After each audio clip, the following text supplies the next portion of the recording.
Segunda-feira, 4 de setembro.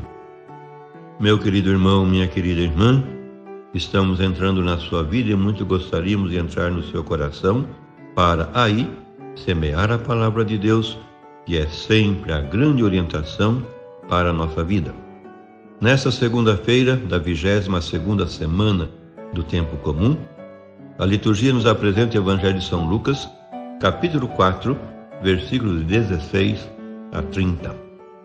Naquele tempo veio Jesus à cidade de Nazaré, onde se tinha criado. Conforme seu costume, entrou na sinagoga no sábado e levantou-se para fazer a leitura. Deram-lhe o livro do profeta Isaías. Abrindo o livro, Jesus achou a passagem em que está escrito: O Espírito do Senhor está sobre mim, porque ele me consagrou com a unção para anunciar a boa nova aos pobres. Enviou-me para proclamar a libertação aos cativos e aos cegos a recuperação da vista, para libertar os oprimidos e para proclamar o ano da graça do Senhor. Depois fechou o livro, entregou-o ao ajudante e sentou-se. Todos os que estavam na sinagoga tinham os olhos fixos nele. Então começou a dizer-lhes: Hoje se cumpriu esta passagem da Escritura que acabaste de ouvir.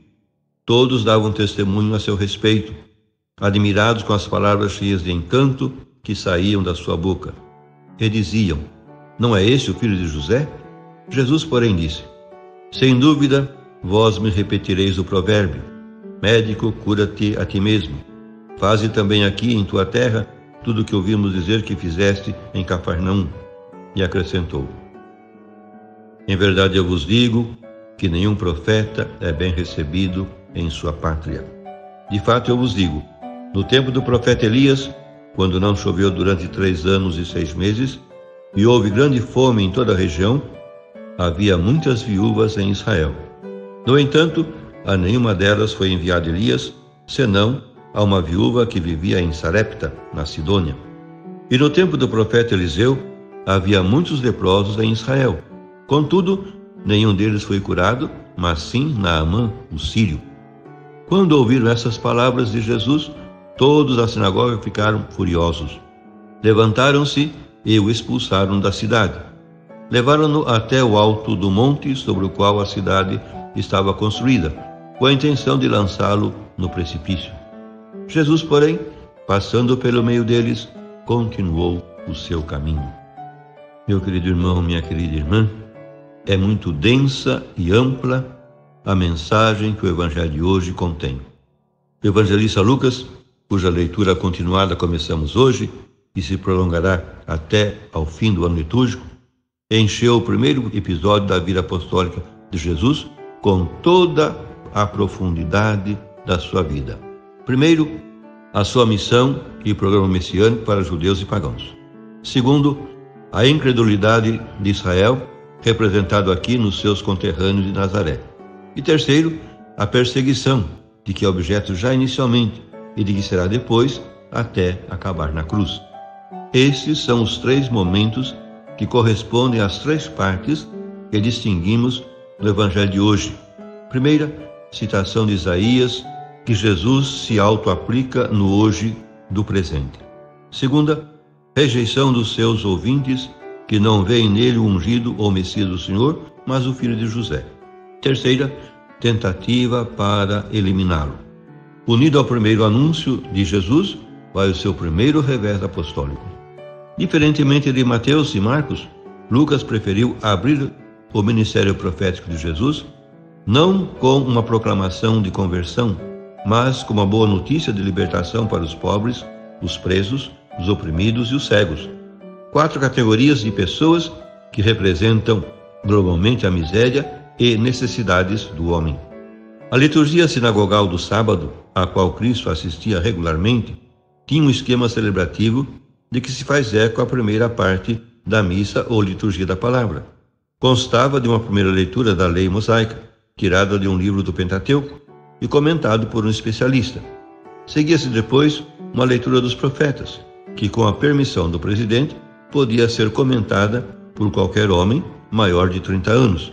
Foi o que fez Jesus nessa ocasião em Nazaré. Impulsionado pelo Espírito, que o ungiu no seu batismo, Jesus proclama uma mensagem de graça. Ele foi ungido e enviado para anunciar o favor do Senhor aos humildes do povo, para proclamar a boa nova da libertação e o ano jubilar, em que se devolviam as terras alienadas, se cancelavam as dívidas e dava liberdade aos escravos.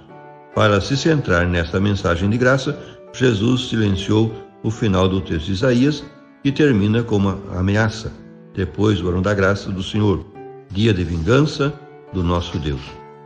A população de Nazaré conhecia demasiado bem Jesus, que se tinha criado entre eles, para acreditar que o filho de Maria e de José, o carpinteiro, tinha sido ungido pelo Espírito de Deus como o Messias esperado do povo judeu durante séculos. O seu nome de sempre, o que repetirão os apóstolos nas suas proclamações depois de Pentecostes, é e será Jesus de Nazaré, um homem, filho do povo, situado num tempo e espaço concretos. Jesus de Nazaré, Deus feito homem, tal é o Cristo da nossa fé. Não acreditamos num mito, menos ainda numa ideia ou numa ideologia, mas em Cristo Jesus, Filho de Deus e seu Messias, que viveu num contexto histórico e sociológico, enraizado numa família nazarena, representante da humanidade no seu conjunto. Por fim, recemos. Obrigado, Senhor, porque no nosso hoje nos salvas por meio de teu Filho, Cristo Jesus. Ele é a tua palavra que nos revela o teu nome e o teu amor, a tua glória e o teu rosto. Abre-nos os olhos da fé para ver nele o teu ungido, enviado a dar boa notícia aos pobres, para anunciar aos cativos e oprimidos a liberdade, para inaugurar o tempo da graça do nosso Deus. Que a nossa vida proclame a tua paz e a tua alegria, a boa notícia que recebemos dos teus lábios. Faz que o nosso hoje, que passa fugazmente, floresça em eternidade e encontro para sempre. Amém. E a você, meu querido irmão, minha querida irmã, que me acompanhou neste encontro com a Palavra de Deus, desça sobre ti a bênção de Deus Todo-Poderoso, Pai e Filho e Espírito Santo. Amém.